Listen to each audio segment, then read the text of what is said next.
Hi friends, நல்லா இருக்கீங்களா? Captain GB வச்சுருக்கு மீண்டும் உங்களை வரவேற்கிறேன். இன்றைக்கி நம்ம பார்க்க போகிற வீடியோ நம்ம பார்க்க போகிறது என்ன அப்படின்னா, நம்மளுடைய டெபிட் கார்டு ஏடிஎம் கார்டு வந்து தொலைஞ்சு போச்சு அப்படின்னா என்ன பண்ணுறது? நம்ம வந்து பேங்க்கில் போய் நம்ம பிளாக் பண்ணுற மாதிரி இருக்கும்.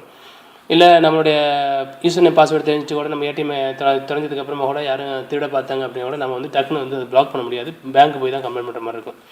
நீங்கள் என்ன பண்ணுறீங்க அப்படின்னா, ஈஸியாக அந்த அப்ளிகேஷன் மூலமே உங்களுடைய ஏடிஎம் வந்து தொலைஞ்சு போச்சு அப்படின்னா நீங்கள் உடனே பிளாக் பண்ணலாம். அப்படி இல்லாட்டி கூட ஏடிஎம் நீங்கள் ஆஃப் பண்ணிக்கலாம், ஆன் பண்ணிக்கலாம். அந்த மாதிரி கூட அந்த ஏடிஎம் கார்டை வந்து நீங்கள் ஈஸியாக உங்கள் கைபேசி உங்களுடைய மொபைல் மூலமே ஈஸியாக பண்ணலாம்.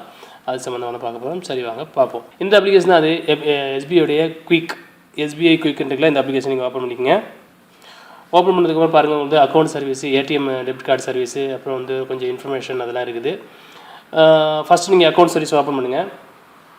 ஓப்பன் பண்ணிங்க அப்படின்னா ரிஜிஸ்ட்ரேஷன், உங்களுடைய ஏடிஎம் கார்டு இருக்குல்ல, உங்களுக்கு பேங்க் அக்கௌண்ட் இருக்குல்ல, இதை நீங்கள் ஓப்பன் பண்ணி டச் பண்ணுங்கள். டச் பண்ணதுக்கப்புறம் உங்களுடைய பேங்க் அக்கௌண்ட் நம்பர் இங்கே ஃபில் பண்ணுங்கள். ஃபில் பண்ணி கன்ஃபார்ம் கொடுத்தீங்க அப்படின்னா உங்கள் பேங்கோட எந்த மொபைல் நம்பர் லிங்க் பண்ணிடுறீங்களோ அந்த மொபைல் நம்பருக்கு வந்து ஓடிபி வரும். அதை என்ட்ரு பண்ணதுக்கப்புறம் நீங்கள் இந்த அப்ளிகேஷனோட நீங்கள் கனெக்ஷன் ஆகிடலாம்.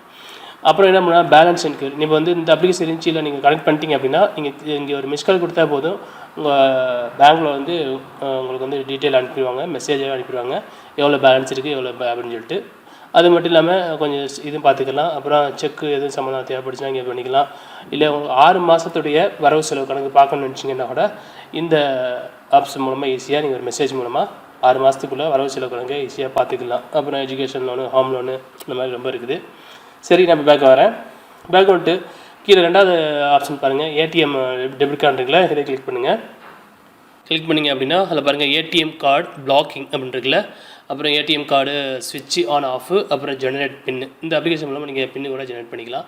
இப்போ ஏடிஎம் கார்டு பிளாக்கிங் ஓப்பன் பண்ணுறேன். ஓப்பன் பண்ணதுக்கப்புறம் கீழே பார்த்தீங்க அப்படின்னா உங்களுடைய ஏடிஎம்மில் உள்ள அந்த லாஸ்ட் 4 டிஜிட் நம்பர் கேட்கும். நம்பர் கொடுத்து நீங்கள் என்ட்ரு பண்ணிட்டீங்க அப்படின்னா வந்து அந்த நம்பரை வந்து நீங்கள் வந்து அந்த ஏடிஎம் கார்டை வந்து நீங்கள் பிளாக் பண்ணிடலாம். யாரும் உங்களுடைய மிஸ் ஆகிருந்தால் யாரும் திருட முடியாமல். அடுத்து ஏடிஎம் கார்டு ஆன் ஆஃப், அதே மெத்தேடு தான்.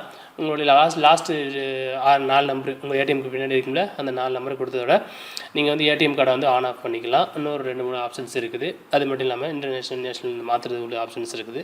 ஈஸியாக நீங்கள் இதே மெத்தடில் மாற்றிக்கிடலாம். அவ்வளோ நம்மளே நல்ல தகவல். இந்த தகவல் உங்களுக்கு யூஸ்ஃபுல்லாக இருக்குன்னு நினைக்கிறேன். பாருங்கள், ஏடிஎம் பிளாக்கிங், ஏடிஎம் ஸ்விட்ச் ஆன் ஆஃப், அப்புறம் ஜெனரேட்டு க்ரீன் பின்னு, இந்த மாதிரி இருக்குது. இந்த அப்ளிகேஷன் மூலமாக உங்களுடைய ஏடிஎம்மில் மிஸ் ஆகிருச்சு, யாரும் வந்து ஏடிஎம்மில் திருடுற மாதிரி தெரிஞ்சு மெசேஜ் எதுவும் வந்துச்சு அப்படின்னா நீங்கள் இந்த அப்ளிகேஷன் இருந்துச்சு அப்படின்னா உடனே வந்து இங்கே உங்களுக்கு கையில் வச்சுட்டு ஏடிஎம் கார்டை பிளாக் பண்ணிடலாம். தேவைப்படுற நேரத்தில் ஏடிஎம் ஆன் பண்ணிக்கலாம், தேவைப்படாத நேரத்தில் ஏடிஎம் ஆஃப் பண்ணிக்கலாம். இந்த தகவல் உங்களுக்கு பிடிச்சின்னு நினைக்கிறேன். பிடிச்சிருந்தா நம்ம கேப்டன் ஜிபி யூடியூப் சேனல் மறக்காமல் சப்ஸ்கிரைப் பண்ணிக்கங்க. வீடியோ லைக் பண்ணுங்கள், ஷேர் பண்ணுங்கள். மீண்டும் ஒரு நல்ல தகவலோடு சந்திப்போம்.